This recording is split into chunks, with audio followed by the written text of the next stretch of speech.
Halo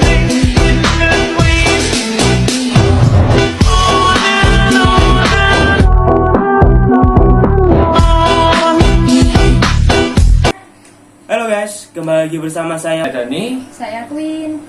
Kenapa saya sih?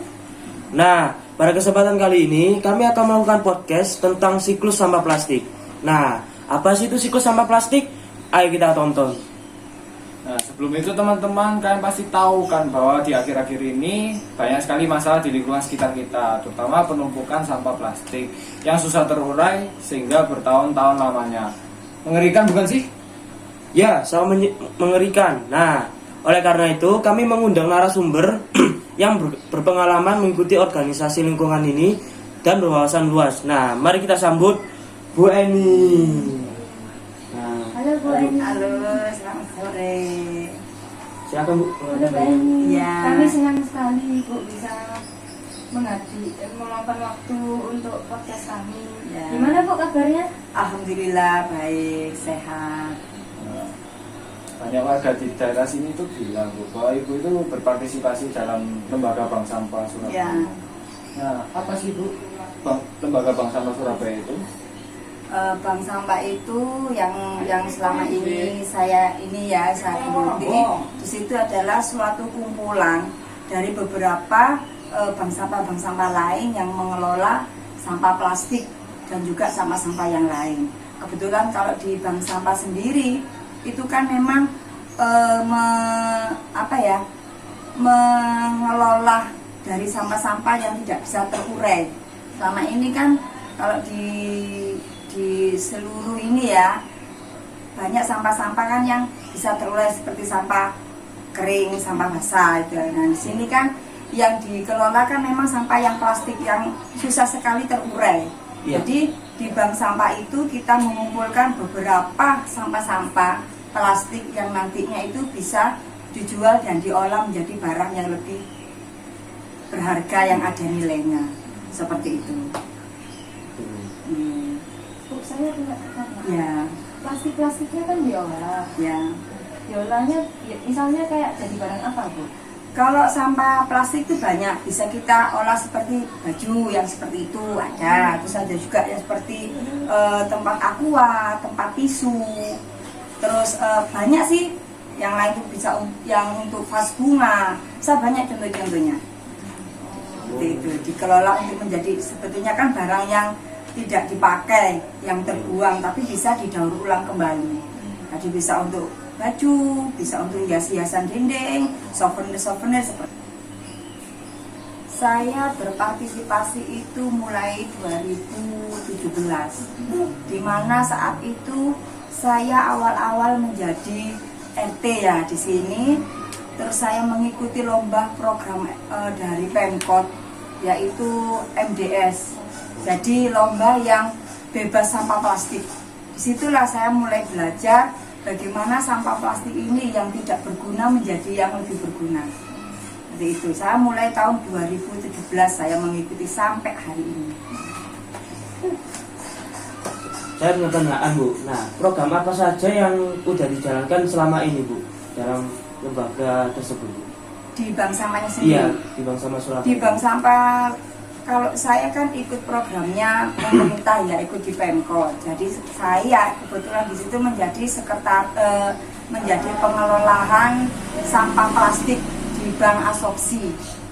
Di situ jadi saya mengelola sampah-sampah plastik. Jadi dikumpulkan dari warga, kita kumpulkan ke bank sampah, kita pilah yang bisa terjual, yang bisa diolah. Di situ yang tidak bisa diolah kita setorkan ke bank sampah. Jadi kita jadi uang di bank sampah itu. Di bank sampah sendiri di sana banyak juga dipilah lagi. Jadi mereka di bank sampah itu sendiri dia bekerja sama dengan perusahaan-perusahaan. Jadi kalau yang botol nanti distorkan ke perusahaan, ya itu kan bisa nanti diolah menjadi seperti sapu itu loh. Diolah itu untuk itu. Ada juga yang untuk kalau perusahaan itu bilang ya ada kok alat yang untuk memotong itu nanti dijadikan didaur ulang lagi. Bisa jadi yang galon aqua yang bekas. iya bekas itu didaur ulang lagi menjadi barang yang lebih. Itu mereka bekerja sama dengan perusahaan-perusahaan. Sama seperti koran itu kan kadang-kadang dari warga ini kan tidak terpakai. Seperti bungkus-bungkus, kresek-kresek yang ini itu kan tidak bisa dijual kalau di ini. Tapi kalau di bank sampah itu mereka bekerja sama dengan perusahaan, akhirnya kan bisa didaur ulang kembali. Di situ. Jadi bank sampah itu suatu kumpulan ya dari beberapa bank-bank yang lain, yang bank yang asalnya ini dari warga. Jadi kalau di sini warga itu mengumpulkan sisa sampah rumah tangganya itu dikumpulkan. Nanti kita storkan di bank sampah per RT. Di situ kita pilah. Jadi ini yang sampah yang bisa didaur ulang, ini yang tidak bisa tapi bisa dimanfaatkan untuk yang lain. Kita setorkan ke bank sampah di situ. Gitu. Kita sudah kerjasama sampai ke Pemkot sih, bank-bank kita. Nah, Gitu. terus gitu Bu, menurut Ibu nih, selama mengikuti program dan lembaga tersebut, masalah apa yang paling serius atau yang paling sering terjadi selama ya ikuti? Kalau saya sendiri sih untuk pengelolaan sampahnya tidak ada masalah ya. Cuman kalau kita berhadapan dengan masyarakat itu yang kita banyak kendala. Mereka kan kalau kita ajak berpartisipasi untuk mengumpulkan sampah-sampah ini kan kotor ya. Kotor. Jadi kalau mereka tidak punya sayang ke lingkungan, susah untuk mengajak mereka. Itu yang kendala saya sih. Kalau untuk penyetoran atau pengelolaan atau gimana kita tidak ada kendala. Kendalanya itu ya kita dengan masyarakat itu untuk mengajak beliaunya itu berpartisipasi, untuk mengajak beliaunya kotor itu susah. Itu aja sih. Kalau dari lembaganya sendiri atau pengelolaan sendiri kita tidak ada masalah. Mengajak warga ini kan sampah itu banyak dari warga sebetulnya kan. Kalau mereka tidak punya rasa sayang, rasa kebersamaan, tidak mungkin bisa mereka mau diajak untuk mengumpulkan sampah. Ini tuh kendalanya di situ aja sih. Selama ini saya membina beberapa bank sampah yang ada di Kelurahan Kemayoran. Kendalanya cuman ya itulah. Jadi cara mengajak orang itu harusnya kita itu buktikan dulu bahwa ini tuh bisa seperti ini. Kalau sudah ada contoh dan buktinya baru mereka mau diajak. Memang semuanya itu dari pemikirannya ya, pola pikirnya sendiri sih. Tergantung dari hatinya warga atau masyarakat ya. Kalau mereka memang sayang, sudah ini lingkungan, mereka tidak akan susah untuk diajak. Itu sih kendalanya. Kalau untuk yang lain, tidak ada masalah selama ini. Oh ya Bu, bisa dijelaskan Bu, kenapa Ibu memilih sampah plastik ini sebagai dampak yang paling serius Bu bagi lingkungan Bu? Karena sampah plastik itu kan susah terurainya dan beberapa tahun. Kalau saya sebetulnya kalau saya disuruh memilih, saya tidak bisa memilih karena sama-sama memang dampaknya luar biasa sampah gitu. Cuman untuk pengelolaannya itu lebih enakan ke yang sampah kering. Sampah seperti plastik ini kan sampah itu ada dua. Sampah basah dengan sampah kering. Kalau sampah basah itu untuk mengelola ini kan banyak. Kita juga harus perlu media, perlu modal seperti sisa makanan dari rumah tangga ini itu yang dinamakan sampah basah. Itu kalau pengelolaannya kan seperti kita buat seperti komposter, kita juga butuh alat, butuh ini. Tapi kalau sampah kering seperti saset, bungkus ini, koran itu kan mudah kita jual langsung bisa, kita olah ini kan bisa, tidak harus pakai uang lagi, biaya lagi itu. Makanya kenapa banyak sekali bank sampah ini yang lebih fokusnya ke sampah keringnya ini. Kalau sampah basah itu saya rasa didiamkan pun dia akan hancur. Tapi kalau sampah kering ini kita diamkan ya semakin ya banyak dan menumpuk, akhirnya kan yang rugi kita semua.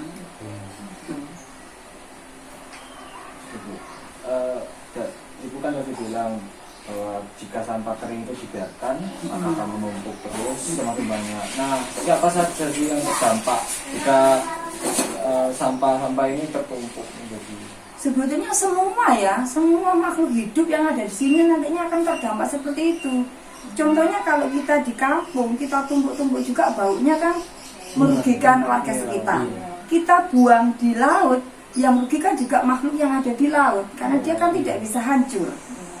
Jadi sebetulnya kalau paham, itu semua itu dirugikan kalau kita menumpuk sampah ini. Gitu loh. Tapi kalau sampah basah ditumpuk, mereka kan akan menjadi satu dengan bumi. Dia bisa jadi pupuk, dia bisa jadi ini, bisa jadi ini. Kan memang hancur secara sendirinya. Tapi kalau sampah kering itu susah hancurnya kan. Mungkin saya punya sih beberapa materi seperti apa itu bahan-bahan itu ini ya. Contoh ini loh, ini yang saya pelajari kan. Cuma saya tidak ada flat ya. Kalau ada flat, saya punya sih gambaran-gambaran. Kalau di laut itu nanti dampaknya seperti ini, di kampung dampaknya seperti ini. Sebetulnya yang lebih bahaya memang yang di sampah keringnya. Semua itu warga, bukan warga aja ya.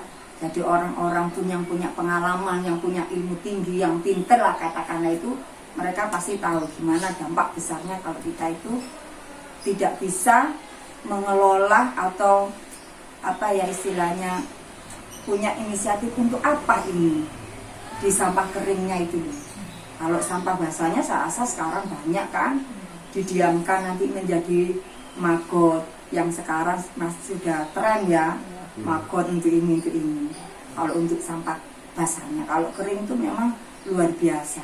Dari awalnya saja untuk mengajak aja kita sudah susah gitu loh, apalagi kalau tidak ada pemikiran atau ini dari warga sekitar pun kita susah. Hanya kita sampai membentuk dari bank sampah, akhirnya naik lagi ke yang namanya bank absorpsi, yang organisasi yang mungkin nanti di 2022 ini akan istilahnya muncul lah lembaga baru yang lebih yang namanya absorpsi ya. Nanti di bulan Desember akan keluar yang sudah sekarang kan masih perizinan dari pemerintah daerah yang bekerja sama dengan pemerintah. Nanti di bulan 12, monggo kalau nanti adik-adik ini mau, di situ lebih wadahnya itu mungkin lebih detail. Iya. Kalau sekarang kan hanya sekitar bank sampah, pemerintah itu menggalakkan setiap RT itu untuk mengurangi sampah itu dibentuklah bank sampah yang nantinya ini akan dikumpulkan jadi satu menjadi organisasi yang absorpsi. Jadi bukan dari per RT atau per wilayah, tapi sudah seluruh dunia itu sudah jadi satu di situ. Jadi ini sekarang kita lagi masih mengurus perizinan untuk izin ke pemerintah, ke dinas ini, kita masih buat untuk ini. Nanti roadshow-nya itu di bulan 12. Sebelumnya Ibu tadi sudah menjelaskan mengelola Ibu dan warga daerah sekitar sini itu mengelola dengan cara menjadikannya baju ini, tas-tas itu. Lalu kenapa tidak dengan cara menghancurkan dengan mesin seperti ngepres? Gini, kita ini kan dari awal ya, dari dasar lah istilahnya, dari warga masyarakat. Karena kan yang menghasilkan sampah ini kan yang lebih banyak itu warga ya.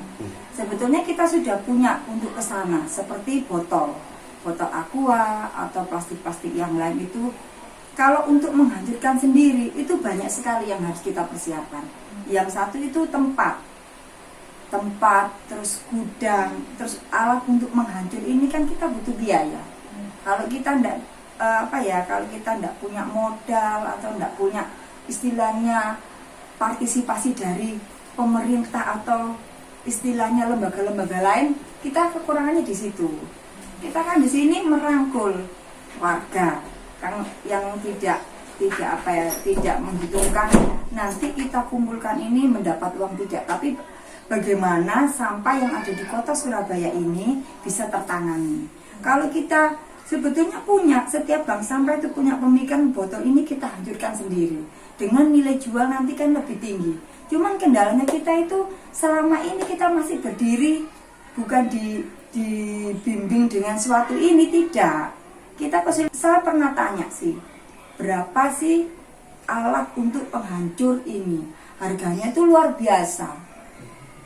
Nah kalau saya pribadi kan, ya dari mana gitu. Tapi makanya itu dengan berdirinya bank sampah, kita bekerja sama dengan bank sampah pusat, dengan bank sampah ini, akhirnya kan kita dari bank sampah satu dengan bank sampah lain ini mencari solusi gimana untuk wilayah kita ini mendapat bantuan-bantuan dari sponsor seperti itu. Kalau bank sampah saya sendiri, saya kemarin dapat dari sponsor itu hanya alat penimbang saja.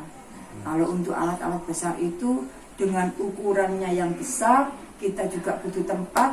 Kan juga kalau di pemukiman seperti ini yang padat penduduk, mungkin penduduk tidak akan setuju karena bisingnya itu loh, alatnya itu mengganggu warga, gitu. Juga baunya kan kalau plastik itu terlalu ini kan juga mengganggu. Gitu.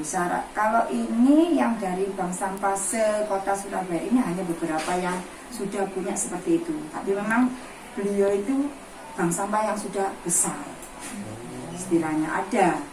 Kami kan saling konsul, kita punya paguyuban sendiri, kita punya organisasi sendiri. Di situ kita sharing-sharing. Gitu. Kalau bisa tahu ya, harga mesinnya itu sampai berapa? Kira-kira. Ya, yang tidak terlalu besar, istilahnya yang paling kecil itu sekitar 15 sampai 20 juta. Kalau satu bank sampah harus punya seperti itu, dananya kita yang tidak punya. Mahal. Jadi kita bisanya itu hanya memisahkan tutup botolnya, seperti botol ya. Botol itu kita pisahkan tutupnya aja. Terus baru kita kalau orang bilang itu bahasa Jawa dipesok. Itu aja, itu kan digepeng, itu aja ya dipenyet. Hanya itu. Kalau sebetulnya kalau yang tahu dan sudah bekerja sama dengan yang lain itu lebih mahal harganya. Dengan menghancurkan dipotong kecil-kecil. Alat itu yang kecil-kecil itu yang kita belum mampu. Banyak bank sampah itu yang belum sampai bisa membeli itu. Makanya sekarang ini pemerintah masih mengumpulkan beberapa bank sampah yang ada khususnya di Kota Surabaya ya. Kita kumpulkan ada berapa, solusinya apa, bagaimana kita cari perusahaan-perusahaan yang mau mendistributori atau menginginkan bank sampah itu. Kita masih berjalan begitu. Mahal memang, sampai 20 juta ya. Belum lagi biaya PLN. Nah iya, itu listriknya aja sama seperti listrik perusahaan kan itu, karena alatnya memang besar. Jadi memang yang pertama itu kita tidak ada tempat. Apalagi khususnya di Kota Surabaya ini kan juga banyak ya penduduknya ini padat. Jadi untuk bikin suatu itu tuh masih perlu banyak pertimbangan. Kita harus izin lah ke ketua RT, RW, kecamatan. Kan sama kita mendirikan perusahaan ya gitu ya. Itu yang kita belum pikirkan sampai ke sana. Karena juga kalau kita sudah punya alat seperti itu, otomatis sampah yang kita kelola ini kan memang harus untuk menutupi kebutuhan seperti listriknya, apanya itu kan kita pikirkan kan sampai ke situ. Gitu. Mungkin ya beberapa tahun lagi lah. Gitu. Kalau ada sampahnya yang tertimbun di tanah gimana? Kan bisa aja itu kayak nggak tahu kalau ada sampah yang tertimbun di tanah. Itu kan jarang ya kalau tertimbun di tanah, memang ada. Tapi kalau di kampung-kampung ini kayaknya kemungkinan itu kecil. Karena kan banyak di kampung itu yang sudah kampungnya itu terpaping. Ya kan, terpaping. Jadi jarang lah kalau dia tertimbun. Tapi kalau tidak kemungkinan ya, kalau di daerah-daerah lain mungkin yang tidak terpaping itu ada tumbuhan seperti itu gitu. Tapi ya sekarang ini tergantung per wilayah sendiri, karena di kota Surabaya sendiri saat ini seperti bank sampah, kader-kader lingkungan itu sudah menyeluruh di kampung-kampung masing-masing gitu. Jadi ya memang ada, kita ini kerjakan tidak harus maksimal, tapi bagaimana cara kita supaya lebih sedikit kan seperti. Nah, gimana guys mendengar perbincangan kami? Pasti kalian sedih dan kecewa kan? Untuk itu, marilah kita jaga lingkungan kita dimulai dari hal-hal yang kecil, seperti membuang sampah pada tempatnya, mendaur ulang sampah, dan masih banyak lagi. Nah, semoga podcast kali ini bermanfaat bagi kalian semua. Greeting for us, act now. Bye bye guys.